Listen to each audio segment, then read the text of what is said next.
Hi everyone, it's Nicole. Today I'm bringing you a book review video.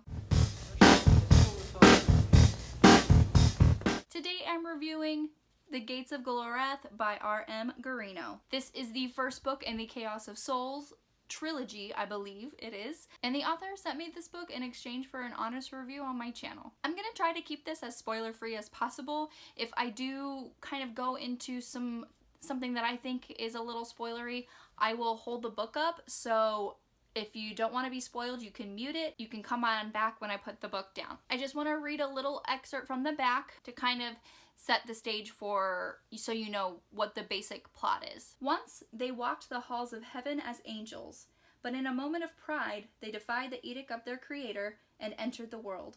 As punishment for their crimes, they were rent asunder, their spirits fragmented and rearranged in their physical forms.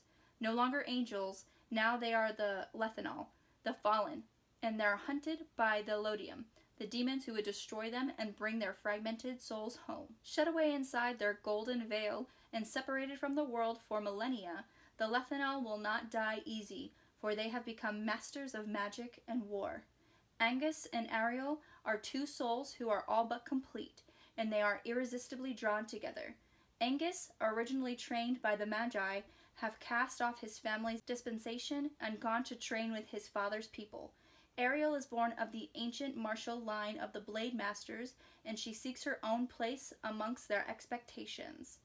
Stationed at the Gates of Golorath, which separates the world from the lethanol from the world of humanity, Angus and Ariel begin their journey, which pits them against their houses, their squads, the Blade Masters, and the age-old foe of their people, the Shrulks. So that's what you'd find on the back of the book. This is a fantasy story. I'm a fantasy lover. One of the things that I really love about this author and other fantasy authors in general is just that the world building in the plot. I mean, they have such imagination to create this whole nother world and mythology and languages, and it's so amazing and awe-inspiring. I love fantasy for that specific reason. The world building in this book is epic. The author is really good at describing not just scenes, but his characters, the scenery, action. He is very, very good at describing things without making it seem like he's telling you, not showing you. His descriptions are able to create this picture in your head, and almost as if it's a movie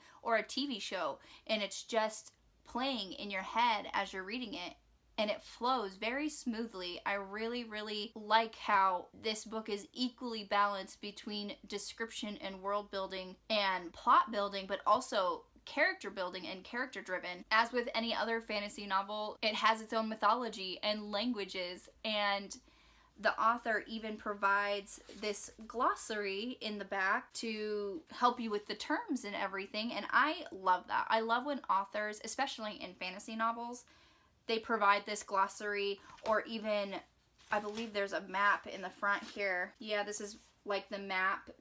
This is actually like the gates, and then this is just a map of the surrounding area. I just really love when authors provide that little tidbit of information, just because the map just kind of helps when those places come up. You're like, okay, this is where they're at. One thing that did kind of hinder me in reading this, the first 200 pages, I want to say, I was really relying on this glossary. Every time I came across a word or something that I didn't know, I was flipping back to the glossary, and it kind of made the reading flow suffer. I would lose momentum and the plot would lose its speed just because I was relying so much on what every single term meant. After a while, I'm just like, you know what, forget it. I'm just going to read this for the story, and you pick up the meaning of words. About halfway through, you're like, yep, that's what that is, or yeah, that's what that is. And honestly, it works that much better. You don't want to stop reading and stop the flow of the story just to check the meaning of a word. The glossary is nice, I like it, but don't let it hinder your reading. Like I said, I really, really enjoy the description and the world building, and honestly, that's what makes up a lot of the length of this book. I mean, it's a chunker. It's very daunting to start, but I find that with really any fantasy book, the author is creating an entire world.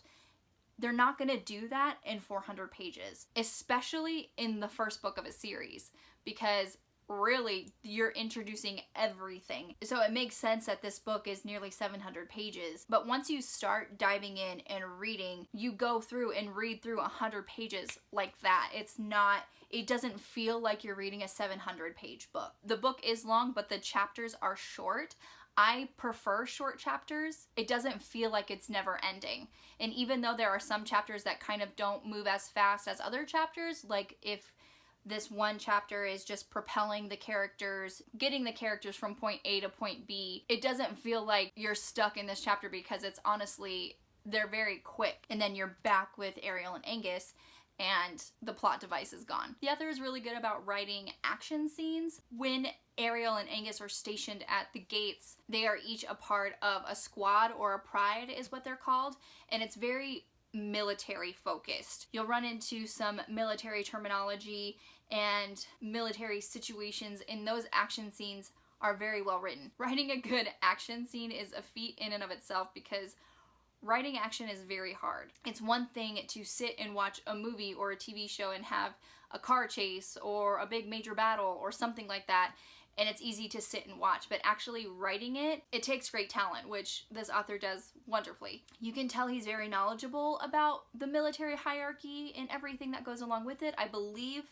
this author was in the Marines, so he's taking his firsthand experiences and putting it in his novel, and it gives it a sort of realness. It's organic, and he does it very well. But the characters, the two main protagonists, I love. Their names are Angus and Ariel, which you got from the little synopsis in the back. Ariel is a very strong, independent, resilient member of this military hierarchy, and she can hold her own against the boys, and I love that. I enjoy that.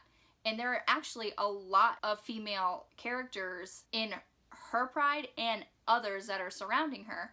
And I just find that this book shows equal representation of both genders, and I really, really enjoyed it. Angus is the witty character. He's very funny. He is very sassy. I really enjoy his one-liners, and there are some scenes where I laughed out loud with his banter and conversations with other characters. He is just so funny. He's almost like the comic relief of this book, and the tension between these two main characters is so thick. It's like a living entity between the two of them. Going into a little bit of a spoiler here, when Ariel and Angus first see each other, not even interact, but just see each other from across the way, their auras react to each other. They pulse and glow and are just drawn to each other, and I thought that was beautifully written. I am the type of person who goes for the relationships.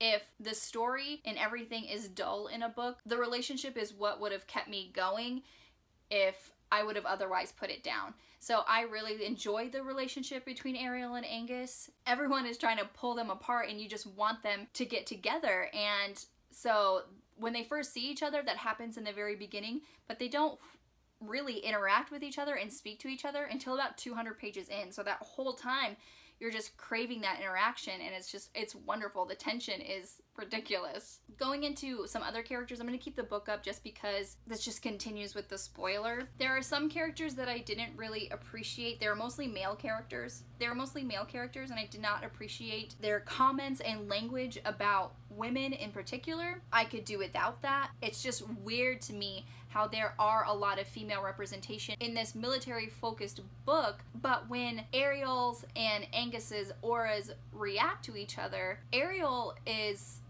degraded because of that. She is called a harlot, and she's even punished for her actions afterward, and I just thought that was really weird, especially because she really had no control over it, and it would seem that since the females are more or less equal in this military-focused book, their reaction and their language towards her wouldn't be what it was. So that was kind of a little bit of a drawback for me, but that's it for the spoiler, and really everything else I really, really enjoyed. On Goodreads, I gave it a 4 out of 5 stars. Actual rating 3.75, just rounded up for Goodreads purposes because they don't do half or quarter stars. I'm really interested to see where this series is going. Like I said, this is the first book of this series. The second book, Angels of Perdition, I believe is coming out. I don't know exactly when, but it is in the works. And I'm going to leave a link in the description for the author's YouTube channel and a trailer for the book series. and his website as well. So you can go down there and check it out. Please like my video if you did, comment below if you like the sound of this book, if you like fantasy books in general, or really just anything you want to talk about. If you just want to say hey, I would love to hear from you. You can follow me on all the social media platforms. The links will be in the description box below. I'll see you next time, avid readers.